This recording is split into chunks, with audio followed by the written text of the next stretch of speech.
There we go. And if I could just introduce Melissa. Hi, good evening, everyone.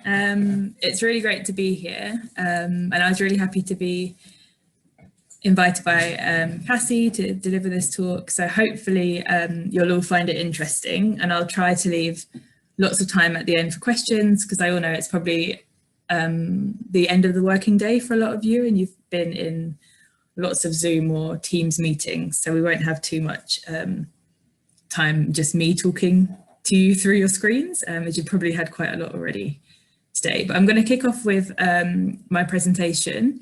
I'm happy to answer questions at the end, but if there is anything that's really, really relevant when I'm at a certain point, I'm happy to pick it up then as well.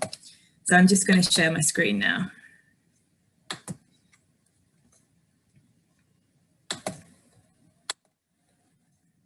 Okay, so I'm going to talk to you today about decolonising collections, questions, problems and solutions.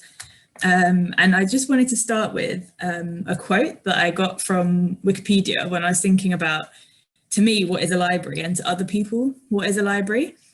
So according to Wikipedia, a library is a curated collection of sources of information and similar resources selected by experts and made accessible to a defined community for reference or borrowing, often in a quiet environment conducive to study.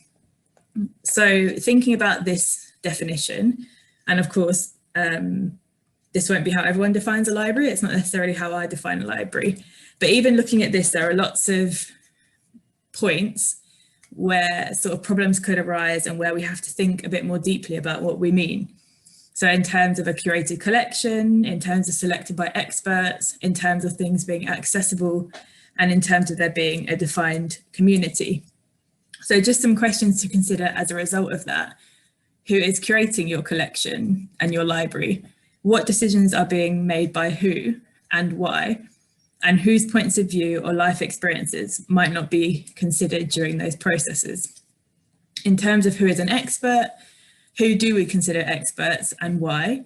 Do we consider people an expert because of their qualifications, because of their life experience, because of a special interest that they might have in a topic, because of their connection to the place that the library might be in? And are there opportunities for closer collaboration with your definition of an expert to fill gaps in your knowledge? And how could you do this in mutually beneficial ways? So not just about sort of you harvesting information from those people, but how can you work together and have an end result where both of you will feel like you've got something out of the process? Is your library accessible? Who are you excluding accidentally and on purpose? And by on purpose, I don't mean maliciously. So obviously all libraries have members, but who are you excluding accidentally? And I think this really hit home for me when I was talking to some secondary school students about sort of all of the resources that were out there, and just the fear that some of them had of even entering a space like the British Library or the British Museum, and how imposing they found those spaces and how unwelcoming. So those people are self-excluding themselves from those spaces because those spaces aren't doing enough to make them feel like they're welcome. And then, as I mentioned, in connection to the library being accessible, who is your defined community and why is it defined in this way? And I think this point is relevant, but obviously during these times of COVID and having to track everyone who comes into a particular space, we have to be a lot stricter about our defined communities. But thinking about the future, are there ways in which we can let other people into our spaces possibly? So kicking off with the main part of the talk, just to think about the collections that you have. What are some of the responsibilities that you have in the positions of power that you have in relation to your collections?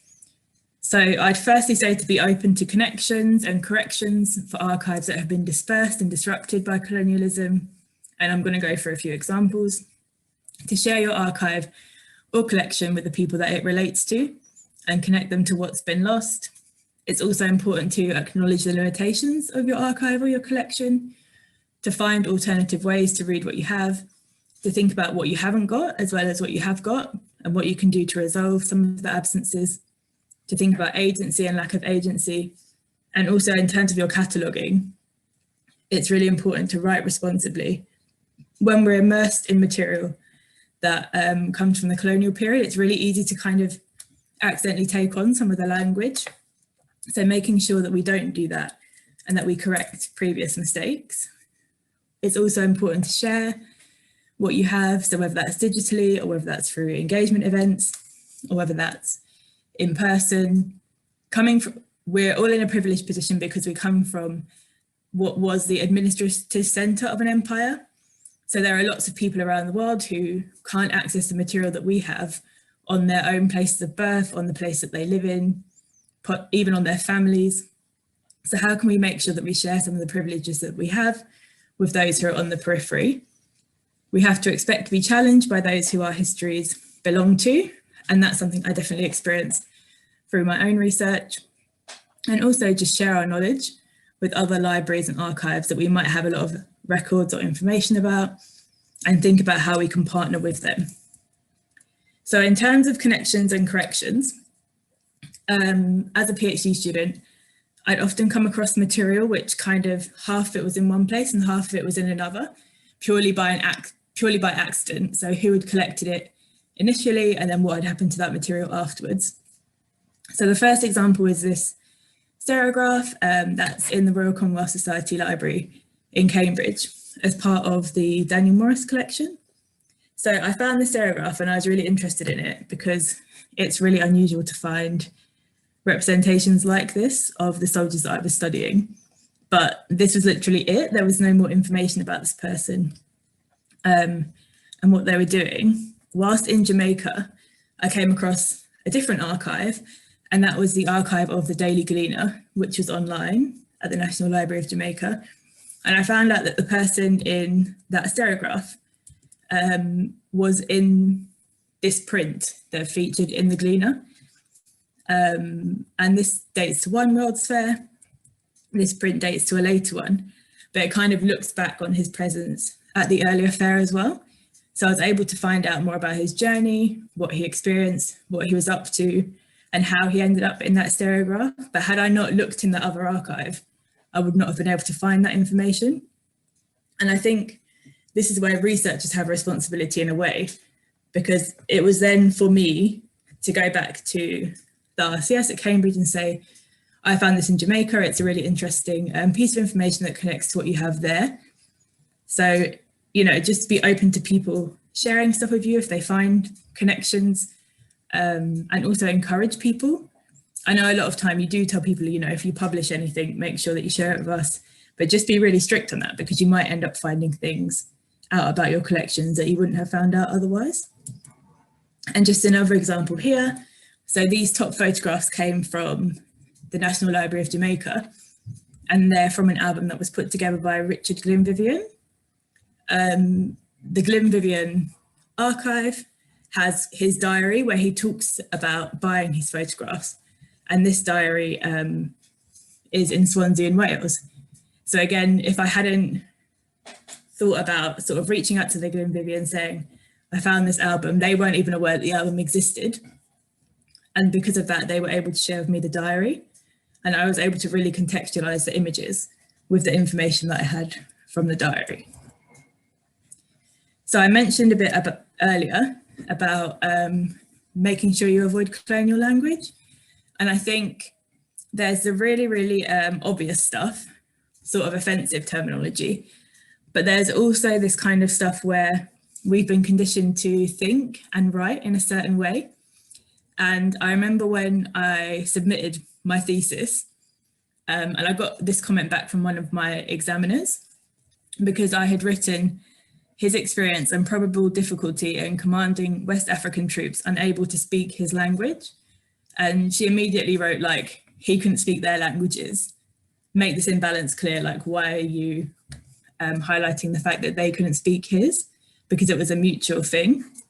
So just always be aware of that kind of stuff and make sure you double check your work and make sure you're not accidentally implying anything that you would never think of implying. So connected to that, sort of further responsibilities, don't keep using colonial language Don't re-inscribe out-of-date value systems. Call things out. So if something is offensive, you can call it offensive rather than just sort of leaving it there to offend people. Reach out to your audiences for the right reasons. So if you are doing engagement work, make sure that, as I said, there's sort of value for both parties, not just one. And through this work, you're always going to feel uncomfortable. It's not sort of comfortable work to do. It can be nice work, but there will be moments when you might feel like you're being criticised. You might feel like people are being unreasonable, but that's kind of all part of doing this kind of stuff, unfortunately. So in terms of tripping into using colonial language, and I'm going to use a few different examples from various different collections that I've come across, both through work and through my research, and happy to kind of go back through these together as well. This first one is from Museum of London. And if we read the caption, it says, "This print appeared in Richard Bridgen's West India Scenery with illustrations of Negro character, the process of making sugar, etc." And this is from the title. That's all in quotation marks, so it's fine. We know that when it says illustrations of Negro character, that they're referring to what it was called in the past. But later on, it says it illustrates 4 slaves and a white overseer in a boiling house on a sugar plantation. So hopefully most people know that we don't tend to use the word slaves anymore. We tend to use enslaved people because kind of it emphasizes the fact that they're a person who has been enslaved rather than that they're just a slave. So that's kind of a really easy win to go through material that you have or sort of descriptions that you might have of books or other catalogue materials, and just make sure that you're using enslaved people and not slaves when you're describing them. And this is obviously, you know, Museum of London Docklands has a sugar and slavery gallery. So this is the kind of thing that they should already be quite hot on. They should know. And even at the beginning of their gallery, they have a section on terminology and what's appropriate and what's not appropriate. So this really shouldn't have made it into the online catalogue in this way. There's also the issue of euphemistic languages.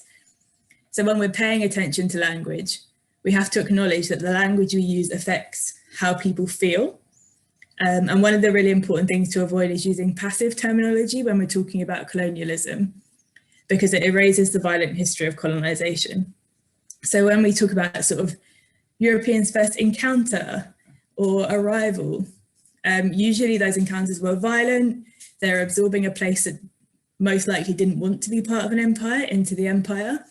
Also problematic is stuff like discovered or first to discover, because we know, of course, there were Indigenous people living in every single place that was discovered by Europeans or by others. And as I mentioned before, it's also important not to imply inferiority by sort of unbalancing how you describe people. There's also certain terminology that you have to think about how you're going to deal with it. So race is a debated term, and in many academic circles, as some of you will know, if you're from university libraries, it's always referred to in quotation marks because it's considered to be a social construct and not a biological fact. So just make sure if you're saying race or using the word race or talking about race, that you're aware of that and sort of not tripping yourself up by using it in the wrong way. Western and non-Western, again, like the idea of the West is an ideological concept. So it's always better to be specific in terms of country or place or population, rather than saying Western and non-Western, because even, you know, people have different definitions of Western and non-Western, and where is the border, all that kind of stuff.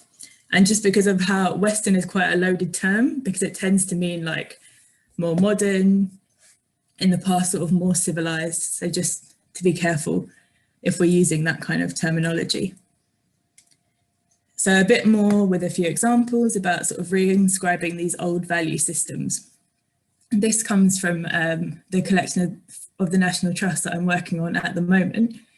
So we can see here like George Roberts, gardener, and his wife. And I found this really interesting as a record because I was used to sort of the records referring to sort of upper class men, sort of just not describing the woman at all and just putting her as wife or mother. But this is obviously the gardener from one of the estates, and they've done exactly the same thing. So thinking about gender and what we can do to make sure that we give women agency and we empower them through our cataloguing. But obviously, you know, there will have been some women who would have sort of proudly taken the names of their husbands. So there may have been some women who would have liked to have been called Mrs. George Roberts, for example. So just if there are records accompanying, and obviously a lot of the trust properties there are, you can do your research, find out how people refer to themselves and try to refer to them in the ways that they would refer to themselves. And just a few other examples. This one here, again, Richard Avery, gamekeeper, and his wife. So again, we've not got her name. We just know about her because she's married to him, when obviously she would have had her own life, her own values, her own ideas, being her own person. And we're kind of blocked to knowing more about her because we don't have her name. And it's a real shame when this has happened sort of historically, because it's difficult now for us to go back and try and look for her should we have wanted to know where she was born or anything about her. If we've not got any records that have her real name on them, that sort of stuff can be quite difficult. In terms of this record, again from the trust collections, I found it quite interesting, and I have edited this one because I had the power to, and it goes back to what I was saying about sort of checking that you're not using wrong language that isn't so offensive. So when I first encountered this photograph in the catalogue, the description read a group of natives in front of their rudimentary hut in St. Kitts. And there's nothing on the title of the postcard that says rudimentary. So why did we need to kind of add, whoever catalogued it, why did they need to add that in? Why did they need to make sort of a value judgment on the state of these people's house, just because it wasn't a Western house or how a house would have looked in Britain? That why did they need to say it was rudimentary? So just to be really careful, again, around that kind of stuff. And when you do have titles like this on the front of postcards, so for example, a group of natives, obviously natives is considered as an offensive word. So just making sure if we're repeating titles that we have them in quotation marks. So it's not us who's really using that language. We're demonstrating that it's language from the past. So one of, I guess, the worst records that I've come across was again from the Museum of London collections. I used to work there, and I was working with a community group to put together an exhibition about the history of Creole people of Sierra Leone.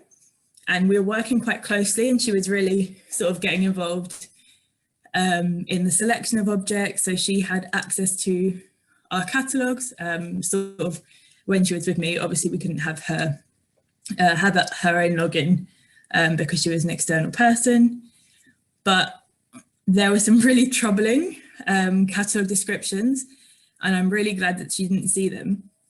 And when I sort of chatted to her about them, she said to me that had she seen this, she probably would not have continued to work with us. So it's a catalogue description for this particular print. It's one of a series of 4.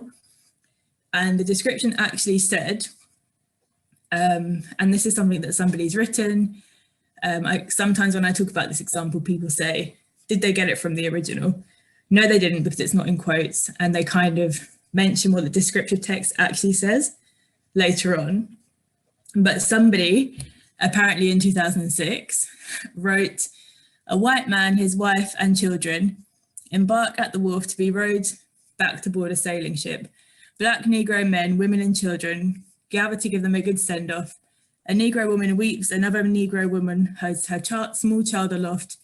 A Negro man shakes the missionary's hands.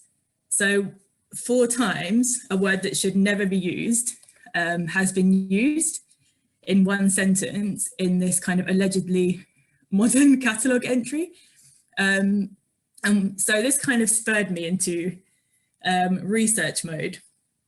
And I searched the catalogue for other examples, and there were sort of 90 other mentions, and most of them were sort of properly referenced, sort of in quotation marks, but I'd say probably about 20% of them were descriptions that people had written. And this record was definitely created in 2006 because it was when all the material for the Sugar and Slavery Gallery was accessioned. The material didn't exist in the museum before then. So it's definitely somebody who was sort of in our collections care department at that time, in our collections management department, who wrote this description. They no longer worked at the museum when I joined, but you know, someone had checked it in 2007 and updated its information and not thought that this should be changed or that this was worrying, which kind of made me angry as well, because the moment I saw this, I knew that it was wrong. So how had all the other people who'd seen it not thought the same thing? Some other examples from the National Trust collection, you can see the use of the word invalid. So there's invalid chair, invalid cup, invalid feeding boat, and various other things. So we can see again, these ones, the life in the sick room ones, these are sort of titles that have been given to stuff in the past. And therefore, you know, they should be in quotation marks, but there's kind of an excuse for the word being used. In terms of these objects, there's not really an excuse that these should be coming up as the titles.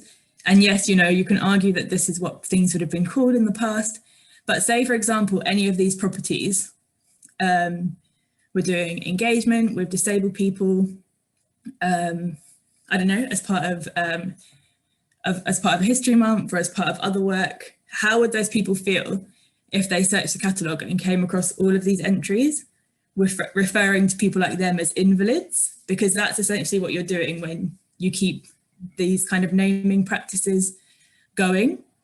So it's about thinking, you know, who would you really not want to see this and how would they feel? And working with those communities if you can, or at least working with someone who has knowledge of what things should be called instead.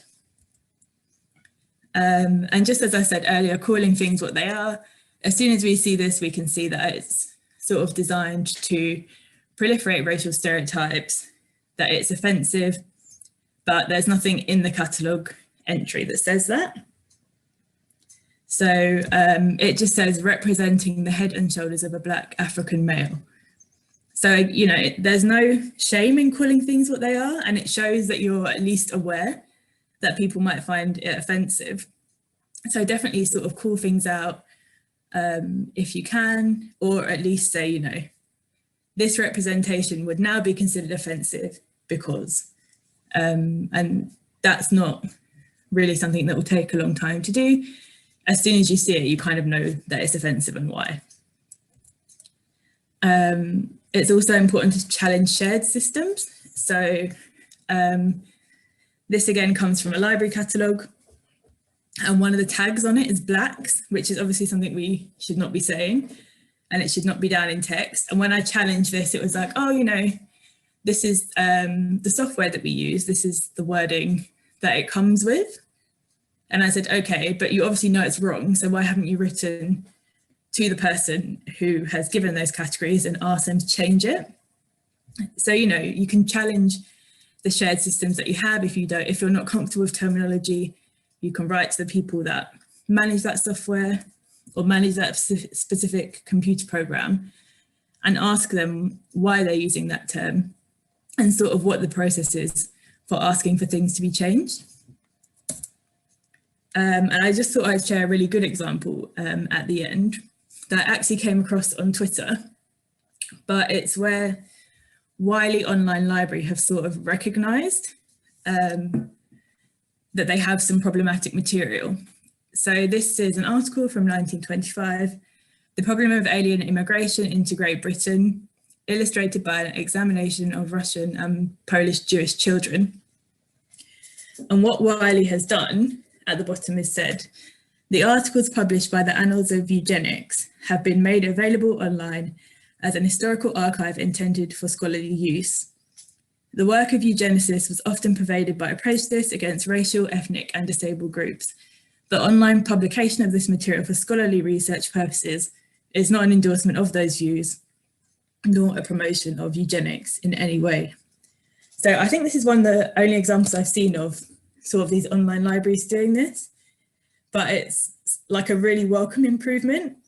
And it's something that, you know, you could also do for material related to this, related to eugenics, or related to sort of racialization, or related to other discriminatory practices.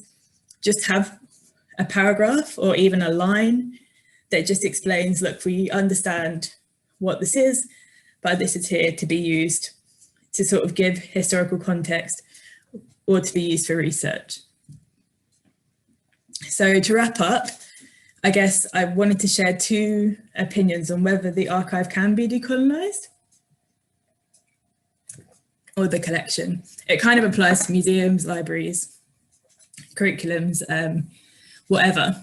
And they came from two academics and professionals who are part of the project that I'm doing at the National Trust at the moment. So one professor has said, and he was actually from LSBU, so you can be proud, but the aim of decolonial approaches is not only to construct alternative narratives, but to rethink the institutional as well as intellectual practices upon which dominant narratives are based, and to start doing things differently in terms of who is involved, what knowledges are included, what forms of collaborations are sought.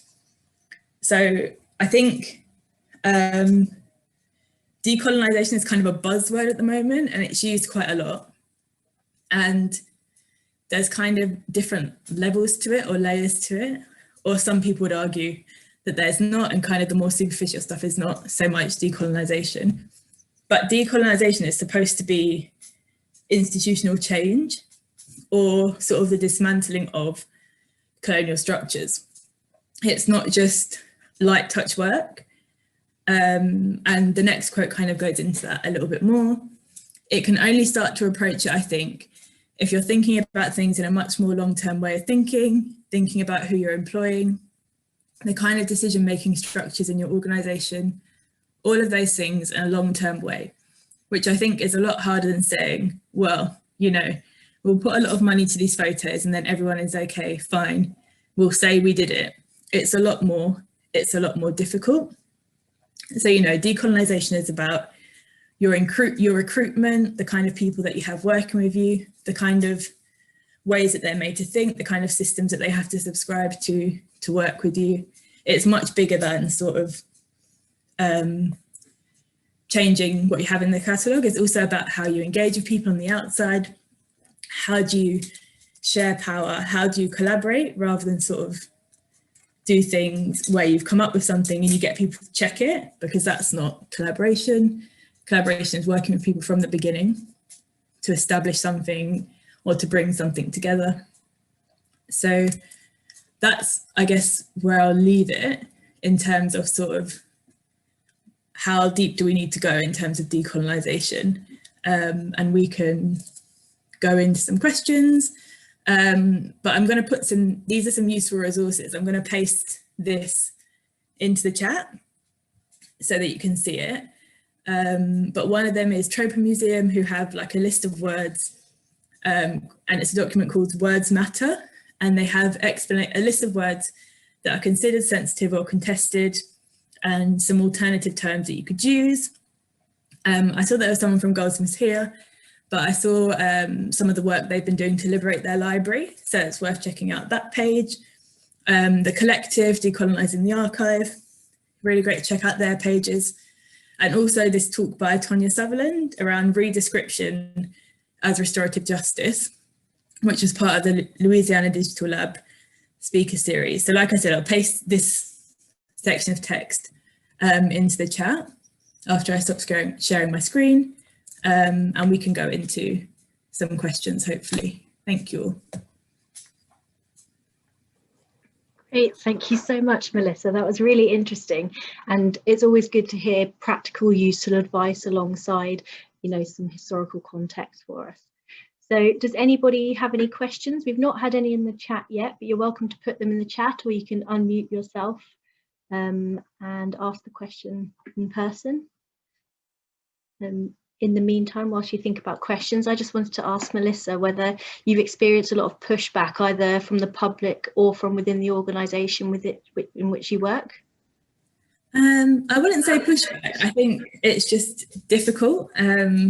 There's not always enough urgency, I would say. So I think, for example, when I worked at the museum and I took this to them, they were like, oh, if you could write it all up for us and we'll work it into a strategy of how we need to change things.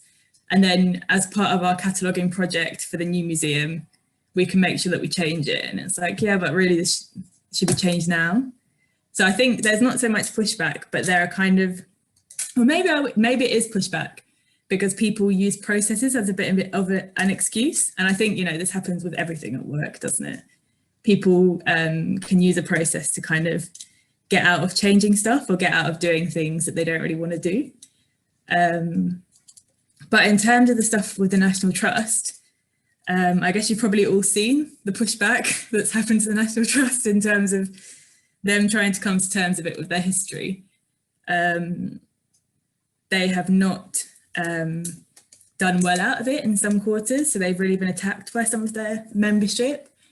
They haven't welcomed their sort of decision to acknowledge histories of enslavement and colonialism that are very prominent and very present in their buildings, in their collections, in the history of the places that they have. So I think there will always be some kind of pushback, but the trusts have kind of probably belatedly sort of really taken this on, and they have a team who are working on the cataloguing at the moment as sort of a live project. So it is very much if you send us stuff, we'll change it. I think I only have the authority to change records that relate to photography because that's what I'm working on. But when I've sort of searched for the photography ones, I've flagged up other objects and they have been changed. But yeah, if any, or it doesn't necessarily have to be a question. If anyone has interesting work that they've been doing, or interesting examples of other practice, it would be really cool to hear about that as well.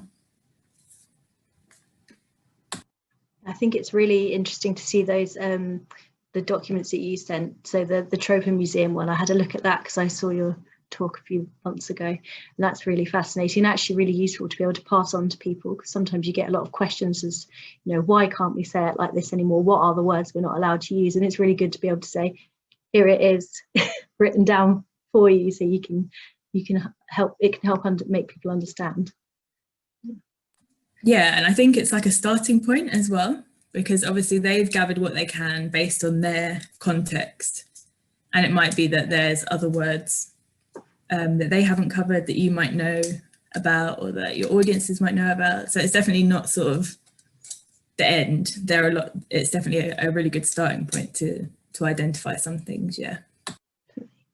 No, I was also going to oh, here we go, we've got someone from a colleague at Goldsmiths, Leslie Ruthven. If you go ahead. Sure. Hi there. I just, it's not so much of a great question, but something I wanted to pass on. Melissa, thank you so much for your talk. Rose Sinclair, one of my colleagues at Goldsmiths, who's a researcher and does a lot of fantastic archival work, she talks about the need to reframe our thinking about archive and museum catalogs saying author unknown or maker unknown, because so often objects have been collected or taken or bought or otherwise acquired from places and from groups where it wasn't considered important to make a record of the person who made it or the craftsperson or exactly where it came from. So just to keep an open mind for researchers and archivists and museum folks, even when we don't know exactly where it came from, to say author unrecorded or maker unrecorded, to again acknowledge that there are real people and not just some mysterious void behind the objects, but they came from real places and real people. Yeah, no, I think that's really useful. And yeah, not everything has an author, and it's important to acknowledge why that might be. And also, you know, if we don't know who the author was because of how it was acquired, I think it's really important to emphasize that as well. I can see a question about, is it practical to continually update historical records as language is ever evolving? Is it really about educating users to help them to understand the historical context? So I think in some cases, there are some words that should not be in catalogues, like that example that I used that had used Negro 4 times. That shouldn't be there. That should be updated. It's highly unlikely that in a few years' time, that will be acceptable terminology. But I think, you know, I acknowledge that there is kind of how we use language and what language you use is evolving. And it's important to acknowledge that. And also, you know, it's important to acknowledge, as I said, that how some people might have referred to themselves. So I had a really interesting conversation as part of the National Trust project with an academic from Bermuda about some of the Caribbean photographs. And she was talking about how her birth certificate says coloured. And she said to her mum, like, why am I down as coloured? Oh my God, this is terrible. This is so offensive. And her mum was like, but that's what we called you then. And that's how I referred to myself, and that's how your grandma referred to herself. So yeah, it is important to acknowledge that language is changing and that certain things are still accepted by some and not accepted by others, but there are definite no-goes in terms of language as well. And it's worth engaging with people maybe about what their no-goes are and what needs to be contextualized, because it's probably those groups who have the best knowledge about that. There's one, how can this decolonisation be promoted nationally, since a lot of the archives are struggling with funding and support? So I think that's really important. And I guess I'm not sure what's going on in terms of the national archives and what work they're doing around this. I know there is kind of that work that towards a national collection work, where there are grants available. I know that I think the V&A, the Tate, and some other collections have had grants from that.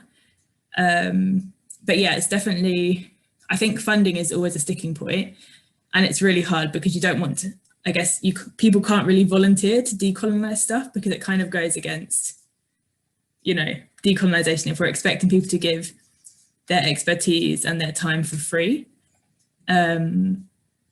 So I guess it's about in some cases, it's about emphasising the importance of the work you're doing and arguing for it to be funded in the same way that you argue for other projects to receive funding.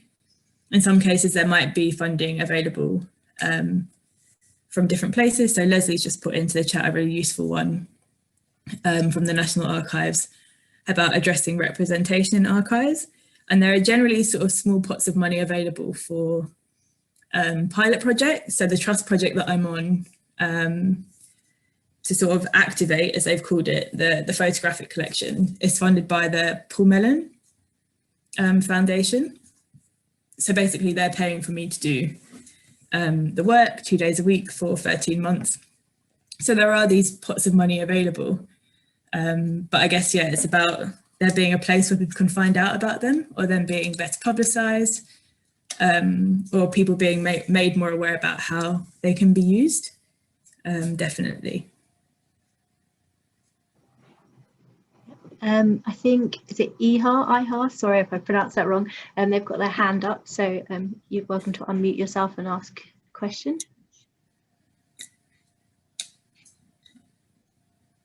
I'll just try and unmute you, see if that'll work. No. Might be a mistaken hand up if not. Did you want to ask a question? That's fine if not. Have we got any other questions either in the chat or you're welcome to unmute yourself and ask one?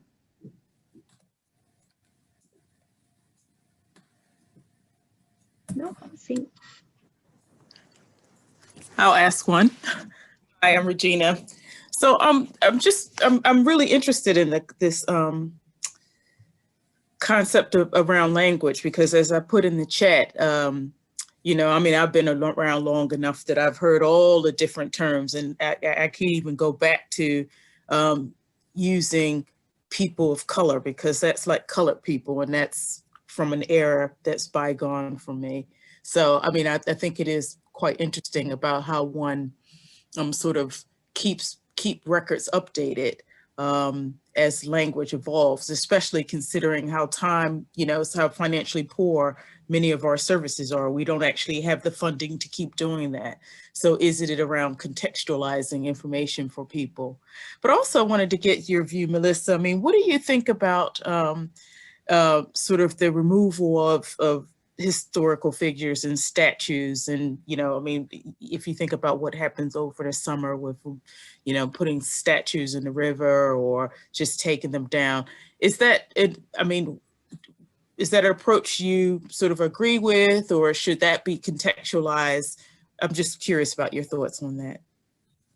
Yeah, I think it's a really difficult one, and it's something that's come up quite a lot on the project that I'm working on at City Hall. So I'm involved in sort of the Commission for Diversity in the Public Realm that kind of was part reaction to that and part kind of came out of the statue that went up of Millicent Fawcett, and then realising that there were barely any statues of women, there were barely any statues of people from diverse backgrounds, barely any statues of disabled people, barely any statues of people who weren't upper class or upper middle class. So I think one of the problems that we've had is that the public response to that project has been very much like, why do you want to remove all the statues? And no one's really thought about adding stuff. So I think adding stuff can also redress the balance, whether that's adding contextual information, whether that's adding more statues of people who are underrepresented to stop the people who are overrepresented being overrepresented. I think there are also some really interesting initiatives that are going on. So I've spoken to one collective that's kind of working with sort of VR, and they're doing an app where they're testing it at the moment on one statue where you can sort of put your camera phone in front of a statue and something will happen to it. So, you know, it might suddenly fill up with blood if they're a certain kind of person that was maybe involved in colonial India, for example, or it might disappear if it's something that people think should disappear, or other things might happen to it. So I think there's lots of different ways of dealing with this. I don't think removing things is the only way, but I can see why removing things has become a big part of the argument, purely because for ages, people have wanted stuff contextualized and it hasn't happened. And I think the Bristol example is a really good example of that. And also the statue in Edinburgh, communities for ages have been asking for an alternative label for that statue, the big one that's on top of the plinth in the city, just because the person at the top of the statue was involved in kind of trying to counter the Haitian Revolution. And so communities are very much aware of that and they want that acknowledged. And sort of for 10 years plus, they've been asking for that. And I think people become very tired of asking for things politely and writing letters and coming up with labels and people not listening to them. So that's why sort of removing things then becomes the only option, because the other options aren't being accepted. But, you know, I think there are also people who it's up to the communities to decide as well if they don't want something there. And again, there have been issues, haven't there, with the Museum of the Home, Jeffrey Museum, which I keep calling it, even though it's changed names, just because recently they've had that whole issue around. I think I was speaking to someone from Hackney Museum, and I think they said 80% of people or more who had responded to public consultation wanted the statue removed, and then the museum were sort of put under pressure by the culture secretary not to take it away, and so they haven't taken it away. So, you know, I think it has to be a mix. We can't take away everything. There are other approaches, but, you know, if there is a really strong community will to remove something, then you can't really argue against it being removed. But it is difficult because obviously there are a lot of communities in London and different people have different opinions. You know, for example, with the commission, we have a lot of close contact with veterans, and what they think about Winston Churchill was very different from what South Asian communities might think of Winston Churchill, for example. Yeah, and that's a good point, Regina, that things should be time limited and reviewed with community consultation and new items added. Yeah, I think that's definitely an approach for the future. Yeah, I mean, it just reflects the, you know, the evolution of time, the evolution of communities, of thinking. And I'm quite frankly not so sure why it's so difficult to do that. I'm obviously missing something. Yeah, no, it is. I think it's definitely sort of on a pan-London level, it's really difficult because it's down to the local authority. And then I think the local authority, when they haven't got like a broader mandate, whether that's a national one, or whether that's a London-wide one, or whether it's something else, a global one, they find it quite hard to take things away because they get worried about people and worried about there being a backlash. But definitely sort of, I guess now's the time to not be afraid of that kind of stuff. Yeah, I think a lot of people have very mixed views about Churchill. I live in an area where there's like a statue of him on a green. So during this whole thing, I was like, oh, is someone going to do something? Like, but he's still there, sadly. But there's lots of people who are like this in history, who are multifaceted. And I think, you know, we can't always judge people by today's standards, but then we kind of do have to hold people to account. And we have to make sure that we're representing people who nowadays we celebrate and see as good people morally, at least to add to those people that we don't think of in that way. Yeah, I think Ihar still has a question. Okay. Yeah, hello, I managed to get through. I'd like to share my experience from higher education. So I work with students from 4 or 5 universities, and I noticed that quite a few assignments, for example, postgraduate business students work on will have kind of limitations, like take a British company or compare this industry in the United Kingdom, or take a local authority in London and analyze. And then how it translates, what I noticed, how it translates in our librarians' practice, that we aim then to purchase databases which provide the content which is rich in the British material or European or North American content, while the vast majority of our students are from, let us say, from China, from Nigeria, from Colombia, all over the world. And then, of course, it translates in how publishers develop their content. They get demand from us for North American, British, European content, and so they develop their product respectively. So that's where we librarians can step in and start working with academics, just pointing out that, hey, yes, the university may be based in Midlands, but the vast majority of students will never live in Midlands. Is it fair and is it wise then to set the assignment that way? And then it will translate in how we spend our money, our influence with librarians. That's all for me. Yeah, no, I think that's really true. And it's about, if we don't demand different material, then publishers aren't going to support it. And I think that's something that's really important to do. and just, yeah, exactly, to regularly review the kind of things that you have. So for example, I know a lot of libraries do review their subscriptions to journals and things like that, how often things accessed, how often are things used, if they're not used as often as they used to be. And I think what you mentioned could almost be part of that process, sort of reviewing and reaching out to people about what material they can't find that they'd be interested in. And so all that work around sort of diversifying reading lists. When people present you with reading lists and there's an obvious gap, you know, even if, I guess the most obvious is if there are barely any women authors on those lists, like that's a relatively simple one to challenge because you can generally tell by someone's name whether they're male or female. And just pushing back a bit and just saying, you know, in terms of student experience, it would be better if this reading list included more women, or if this reading list included more books that weren't published by Oxford University Press, for example, or different types of knowledge as well. I think that's something we don't often think about, but not all knowledge comes from academic books or academic journal articles. There are things like videos, there are audios, there are sort of primary source material, people's narratives.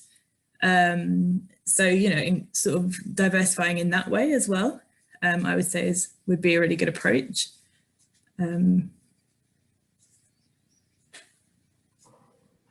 We've got another question in the chat. Do you find the word decolonising a useful term to describe your work? Several people I've discussed the term with found it unhelpful or not broad enough, and have used the word inclusion instead of decolonisation. I'm just curious what your thoughts are.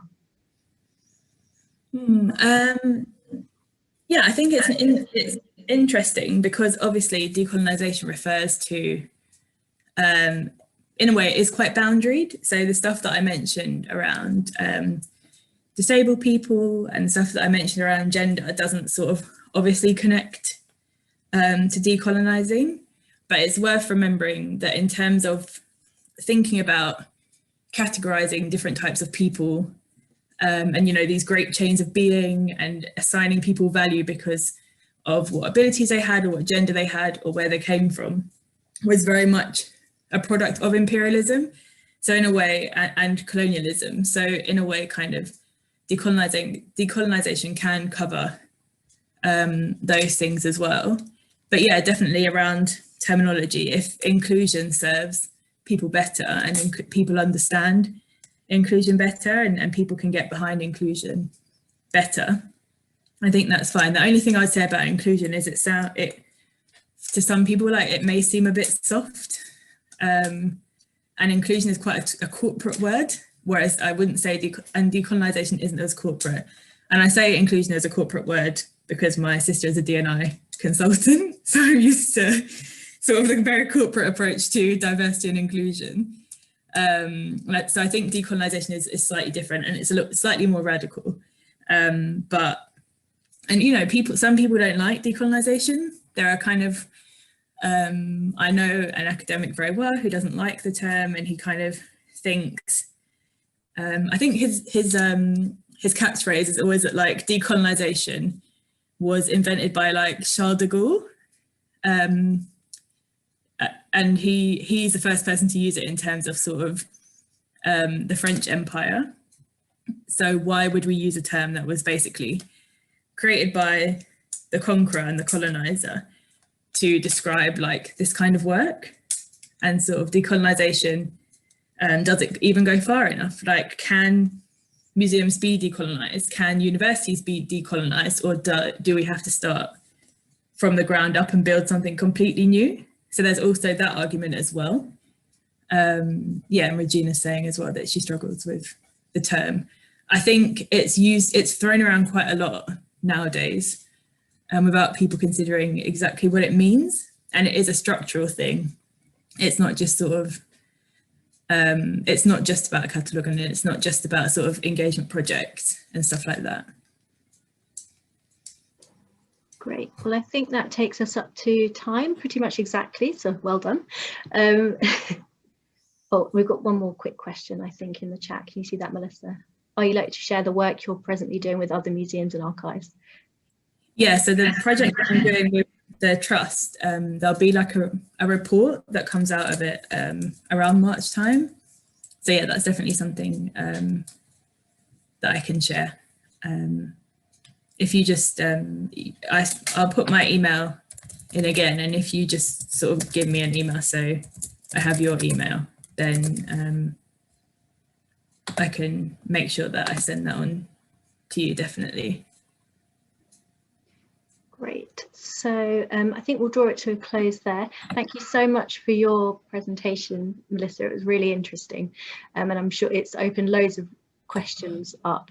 And I'm sure if people have more questions for you, there's your email address, and also you're on Twitter, aren't you? So you can, yeah. So just feel free to contact me anyway. I'm always happy to hear from. Oh, sorry, I'm just trying to type in.